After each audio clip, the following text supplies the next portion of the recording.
Friends, welcome to my channel. આજે આપણે ગુજરાત ગૌણ સેવા પસંદગી મંડળની અંદર જે વેકેન્સી ચાલી રહી છે, જેની લાસ્ટ ડેટ છે 30/11/2025, તેનું ફોર્મ ફિલિંગની પ્રોસેસ જોઈશું. તો સૌથી પહેલાં આપણે ઓજસ વેબસાઇટ ઉપર લોગિન કરી લઈશું. નેક્સ્ટ નીચે કરંટ એડવર્ટાઇઝમેન્ટનું ઓપ્શન અવેલેબલ છે, તો ત્યાં વ્યૂ ઓલ ઉપર ક્લિક કરીશું. તેના પછી સિલેક્ટ ઓપ્શન ઉપર ક્લિક કરીશું એટલે સૌથી પહેલો ઓપ્શન GSSB લખેલું છે ત્યાં ક્લિક કરીશું એટલે આપણી નોટિફિકેશન ઓપન થઈ જશે. અને નોટિફિકેશન ઓપન થાય એટલે સાઈડમાં એપ્લાય લખેલું છે ત્યાં આપણે ક્લિક કરવાનું રહેશે. તો નેક્સ્ટ પેજ ઓપન થશે.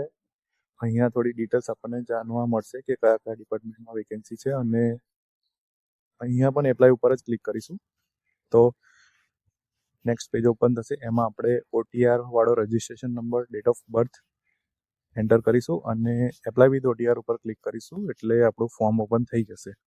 તો અહીંયા surname, name, father's name or husband's name, mother's name, આ બધી ડિટેલ્સ એન્ટર કરીશું ડોક્યુમેન્ટ પ્રમાણે, જે એટલે કે 10th સ્ટેન્ડર્ડની માર્કશીટ પ્રમાણે આપણે એન્ટર કરીશું.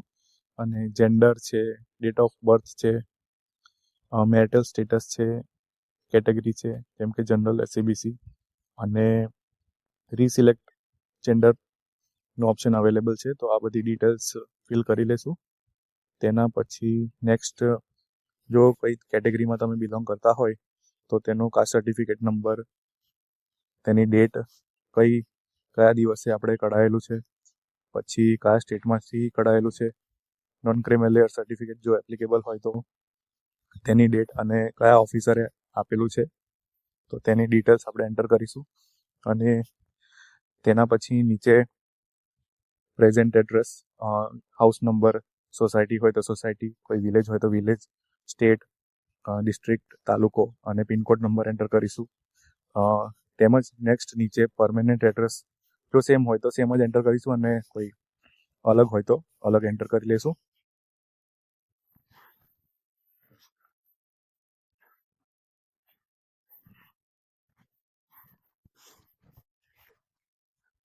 તેના પછી નેક્સ્ટ મોબાઈલ નંબર અને ઈમેલ એડ્રેસ એન્ટર કરીશું અને નેશનાલિટી સિલેક્ટ કરી લઈશું.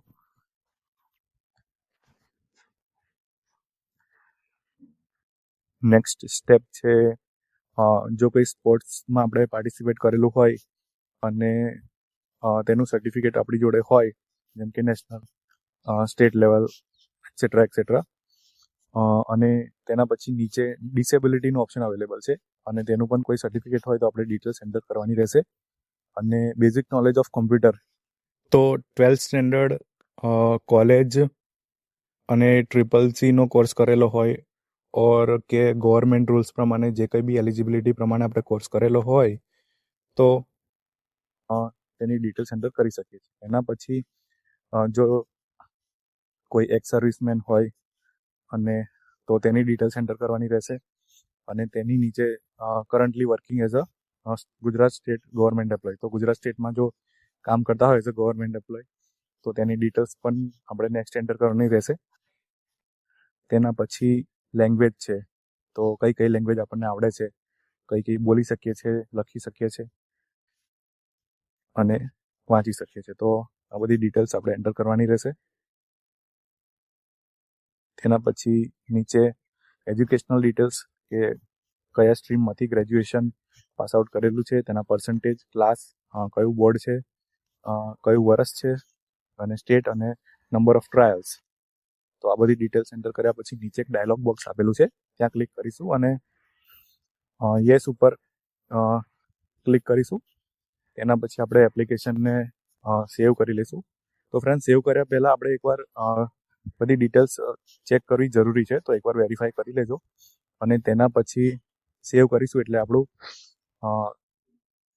એપ્લિકેશન સેવ થઈ જશે અને આપણને એપ્લિકેશન નંબર મળી જશે. તો એપ્લિકેશન નંબરને લઈને આપણે કોપી કરીને એપ્લિકેશનને કન્ફર્મ કરીશું. તો કન્ફર્મેશનના પેજ ઉપર આપણે એપ્લિકેશન નંબર એન્ટર કરીશું, ડેટ ઓફ બર્થ અને કેપ્ચા એન્ટર કરીશું એટલે નેક્સ્ટ પેજ ઓપન થશે. તો એમાં આપણને ડિટેલ્સ દેખાશે અને લખેલું છે કે fees to be paid 400 rupees. તો અહીંયા ક્લિક કરીશું એટલે ફીસ પેમેન્ટનું પેજ ઓપન થશે. તો પે ફીસ ઓનલાઈન ઉપર ક્લિક કરીશું તો આપણે ઓનલાઈન કેવી રીતે ફીસ પે કરીએ છીએ એ પણ જોઈ લઈએ. તો આવી રીતે એક પેજ ઓપન થાય છે અને તેના પછી નીચે સ્ક્રોલ ડાઉન કરીશું એટલે સબમિટ બટન ઉપર આપણે અહીંયા ક્લિક કરીશું.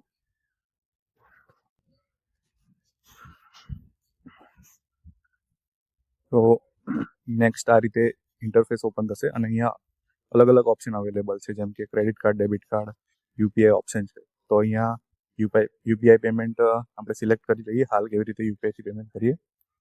યુપીઆઈ પેમેન્ટ સિલેક્ટ કરીને QR કોડ ઉપર સિલેક્ટ કર્યું તો આ રીતે કોડ જનરેટ થશે અને તમે જોઈ શકો છો કે ફીસ પેમેન્ટ થઈ ગઈ છે. તો ફ્રેન્ડ્સ, આ રીતે આપણું ફોર્મ 100% ફિલ થઈ ગયું છે. જો તમને કોઈ ડાઉટ હોય તો તમે કમેન્ટમાં લખી શકો છો. Thank you. Have a nice day.